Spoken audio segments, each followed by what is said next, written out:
Good morning YouTube, and today we've taken delivery of our Fiamma F45S 4-metre awning. Say that fast twice without stuttering. What's going on the side of Apollo? First things first, we need to work out how it's all done. Now you see, the side of a Ford Transit van is not straight, so this means that it's going to need packing out at the front and at the back. So what I'm going to do is get a 4-metre length of wood, because that would be much lighter than an awning, offer it up and see how much it's actually not straight by, so we can work out what we're going to pack it with to make it fit nicely onto the van. So I'm currently checking that my wood's straight with a spirit level. According to the spirit level, I've only got a 6-foot level, but we've run it all the way up, and at every point it's perfectly straight. I'll show you the wood on the van. There's a slight gap at this end, which comes to relatively tight in the middle.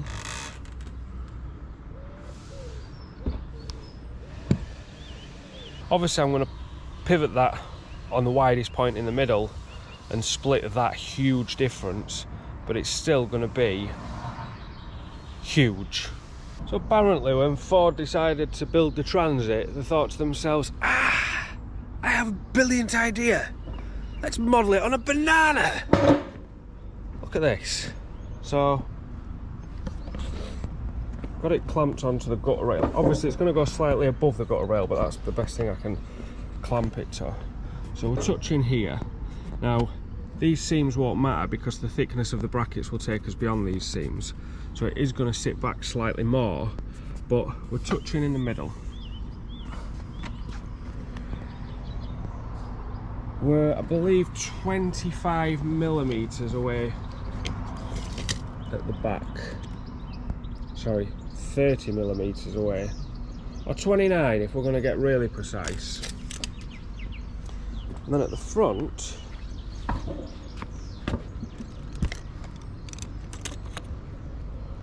we're about 28mm. That's hell of a set of packers.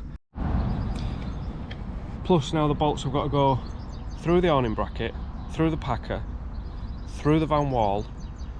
Then we're going to cut the insulation out on the other side so we can go through the other bracket and then bolt it on. So if we use a 25mm packer plus the thickness of this plate, I'm hoping that is going to be perfect.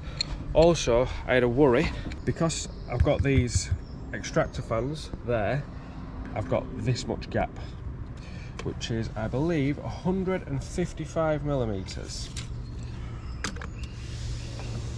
153 to the top, to the opening.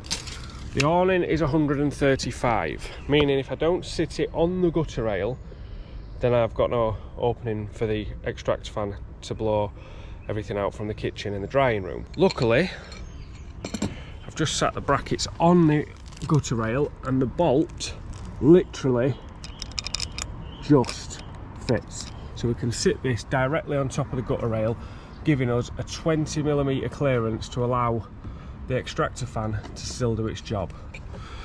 So it's time to bolt this middle one on, and then I think I want to try and lift this awning up so we know that it is definitely straight. I mean, I've checked the wood, I've checked it 2-3 times now, it is straight, but I still don't trust it, and I think the best method is going to be get this middle bracket up, lift the awning up, and then take a proper measurement with this bracket in place so we know exactly how wide to make them packers. Spoiler alert, it's all fitted now. I'm talking from the future.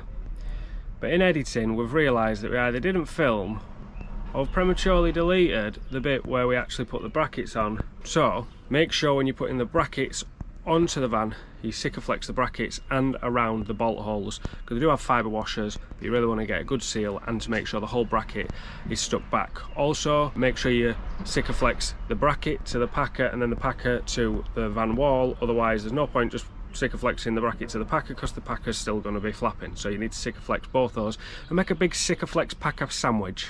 Well, I took my plates out of the cupboard ready. I'm actually going to have to take everything out because it comes in just at the bottom of the plate rack here. You can see where it's twisted the carpet at the back of the cupboard up. So we'll cut that insulation and carpet out so we can get a good fix straight to the van wall rather than fixing to a spongy piece of insulation. Right, you can see very well, but that's the bracket on and bolted through, so I just need to make that good now. Put the insulation back in, put some insulation tape on, stick that carpet back down, and that's that one done. Then we just need to repeat that step twice more with a 25mm packer on either side, and the awning should just slip on. So in the instructions it just says if it's not straight, pack it out. Thanks, Fiamma. So we're going to use a hard wood, then we're going to coat the hardwood in fiberglass resin, and then we're going to paint the hardwood so it doesn't look obnoxious. That's the packers on, so all we need to do now is lift it up and see if it fits. So my dad said to put the front bracket here. It'd have been easier to access in the cupboard, and also now we've had to put a washer down the back to bring that out because the van starts to curve in. So if you're going to do it, I would advise coming back behind that seam, yeah, or listen to your dad. Once the brackets are up, you need to slot it onto the brackets and then open it up slightly. You'll be able to drill through here to add the nuts and bolts that come in the packaging to bolt that down and stop the awning flying off. So that's the awning itself up, but don't tune out yet, there's more. So in the packet there's all sorts of little nuts and bolts, and I thought I'd got to the end, and like a good piece of IKEA furniture there was stuff left over. So this is one of the other pieces. This is your rafter. So that literally just clips in and then extends to where you want it, and this comes separate so you can wind that in and lock it off. It also comes with these, which means you can clip it somewhere in your van, but we're undecided where we want to clip that yet, so they're not going on yet, but they are just a simple screw through and then clip up to keep that rafter. Just that rafter doesn't fold up inside the awning like the rest of it does. I've just paid 25 quid for a pair of these from eBay to find that Fiamma send them out in the box. So if you're going to buy one of these, don't buy them off eBay because you get them anyway. Basically, if you don't know what these are so, I'll try and show you. You can have the awning partially out like it is now. That's not a full extension, it goes out a lot further. And you can lift that up and slot it, if I can do it with one hand, into the side of the van and hold itself there. So you don't have to have the legs down should you be in a car park or at the roadside where you're not going to be able to actually peg it out. So to fit these, we need to screw it through the outside using the screws that come with it, and then sandwich it using these. So I have instructions with it, but basically it goes like that, like that. You Sikaflex that to the side of the van,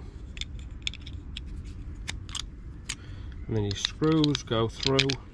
One more thing that comes in the box are these little caps. Now these are for the back plates of the actual awning brackets, just to make them good if they're going to be on shore, but obviously ours are inside a cupboard, behind carpet, in insulation, so we don't need these. And there you are, one Fiamma F45S 4-metre awning attached to the side of a Polo, which is a Ford Transit Jumbo. If you've enjoyed that video, please consider subscribing to the channel, ring the bell notification so you don't miss out on any other videos on Apollo, any show builds that we're building, anything else weird and wonderful that we might be showcasing on this channel. Like, comment and share and all that jazz, and we'll see you in the next video.